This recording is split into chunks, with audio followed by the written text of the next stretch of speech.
Dime, ¿sabes qué es la hipocresía? ¿Sabrías diferenciarla si la ves? Mira a estas dos personas.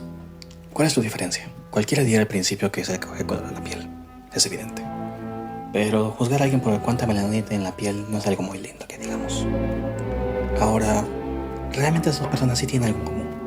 Pues tanto Elon Musk como Nelson Mandela nacieron en el mismo sitio, Sudáfrica. Un país que desde 1948 hasta 1994 estuvo gobernado por uno de los regímenes más espantosos que pueden haber, el apartheid, segregación racial. Uno diría que las acciones de Nelson Mandela sentarían un antes y un después, y en parte lo fue, pero la historia no siempre se repite, pero a veces rima. Eso es lo que veremos hoy. Alliance, shoot to kill, Yamaza, kill the poor, the farmer, kill the poor, the farmer, brr, pa, pa, brr, pa. Attention. Un sujeto encantador sin duda. A quien podemos apreciar aquí es Julius Malema, diputado de la Asamblea Nacional de Sudáfrica desde 2014 y desde 2013 fundador y actualmente líder o comandante, como dicen sus seguidores, del partido político Economic Freedom Fighters, o EFF para abreviar, principal partido de oposición al actual gobierno del ANC, del cual por cierto fue expulsado por comportamiento radical, como podemos apreciar. Como podemos ver en el video, el señor Malema y sus seguidores expresan unos gritos bastante cuestionables en cuanto al tema de la moralidad. Kill the Boer, maten al Boer. Un grito que por raro que parezca, es apoyado por el actual gobierno, dado que es un grito histórico que se remonta a la época del apartheid, en la que encarnaba el espíritu de lucha de los revolucionarios que trataban de liberarse del yugo. La pregunta aquí que vamos a hacernos es, ¿quiénes son los Boer y por qué les tienen tanto odio incluso hasta la época actual? Bueno, es una pregunta un poco complicada, pero vamos a responderla igualmente.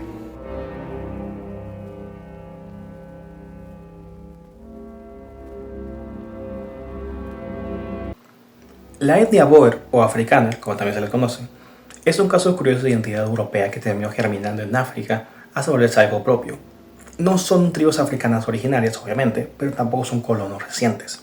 Son una mezcla cultural que nació en el sur de África a partir del siglo XVII. Todo comienza en 1652, cuando la Dutch East Indian Company estableció una estación de abastecimiento en el Cabo de Buena Esperanza. La idea era sencilla. Barcos necesitaban ir de África a Asia y necesitaban un lugar donde poder abastecerse de comida y agua fresca. Por eso llevaron colonos europeos a que cultivaran la tierra. En su mayoría eran neerlandeses, alemanes y franceses hugonotes, que son protestantes que vivían de la persecución religiosa. Con el tiempo, estas comunidades se mezclan entre sí y desarrollan una identidad común. La palabra Boer en neerlandés significa granjero. Muchos colonos dejaron la zona costera y se fueron a tierra adentro a criar ganado y cultivar.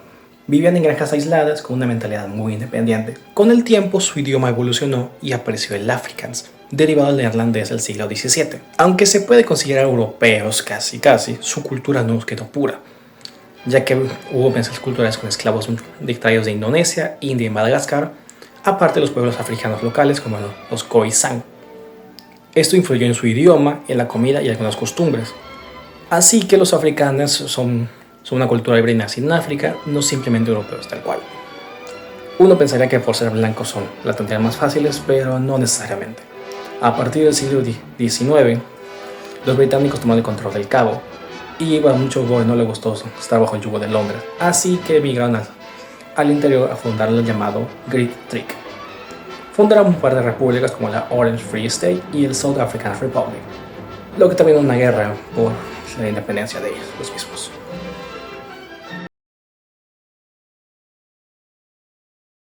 Ya que sabemos quiénes son los Boers, podemos pasar a hablar sobre los intensos debates que hay en Sudáfrica sobre si realmente sufren violencia. Ya que hablamos de ser un grupo que representa cerca del 7% de la población del país. En las últimas décadas se han registrado ataques a granjas y asesinatos en zonas rurales, lo que ha generado discusiones internacionales sobre seguridad, racismo y protección de minorías. Este caso permite analizar cómo funciona la defensa, promoción y educación de derechos humanos, especialmente sobre el enfoque del trabajo social. Uno de los fenómenos más debatidos es el de los llamados farm attacks o ataques a granjas. Organizaciones civiles han reportado centenares de ataques cada año contra agricultores, con decenas de muertes anuales. Solamente entre 2019 y 2021 se registraron más de 1.300 ataques y más de 160 muertes en zonas rurales. Las víctimas suelen ser agricultores, trabajadores rurales y familias que viven en granjas aisladas. Los motivos de esos ataques siguen siendo objeto de debate. Algunos apuntan al crimen organizado, robos violentos o inseguridad general en el país.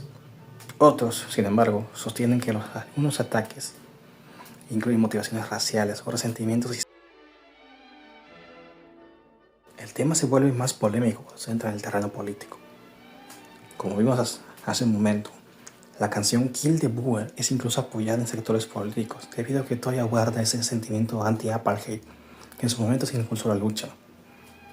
Para algunos sectores, la canción es una proyección histórica de la resistencia contra el apartheid. Para otros, constituye incitación a la violencia contra agricultores blancos. Este tipo de discursos muestran cómo la memoria histórica y las tensiones raciales siguen influyendo en la política sudafricana. Ahora la pregunta que tenemos que hacernos: ¿realmente existe una persecución sistemática? Hay que tomar esto con pinzas. Algunos grupos internacionales han denunciado un supuesto genocidio blanco en Sudáfrica. Sin embargo, autoridades sudafricanas y varios investigadores sostienen que no existen pruebas de la persecución sistemática o genocidio contra los blancos, y que la violencia rural forma parte de un problema criminal más amplio en el país. Eso no significa que los ataques no existan, significa que el fenómeno debe analizarse dentro de un contexto de alta violencia general y desigualdad social. Pero a esto tenemos un contrapunto, ya que, como hemos visto, hay sectores políticos que abiertamente impulsan el choque social, como es el caso del EFF, quienes abiertamente se denominan nacionalistas negros y supremacistas, muchas veces abogando en contra de la raza blanca en sus discursos. Desde la perspectiva del trabajo social, este caso plantea retos importantes, como la protección de minorías, donde incluso grupos históricamente privilegiados pueden convertirse en minorías vulnerables en determinados contextos. La polarización política, el conflicto racial dificulta el diálogo y la búsqueda de soluciones equilibradas. La desinformación es un arma bastante peligrosa. Narrativas exageradas o negaciones pueden distorsionar el debate público.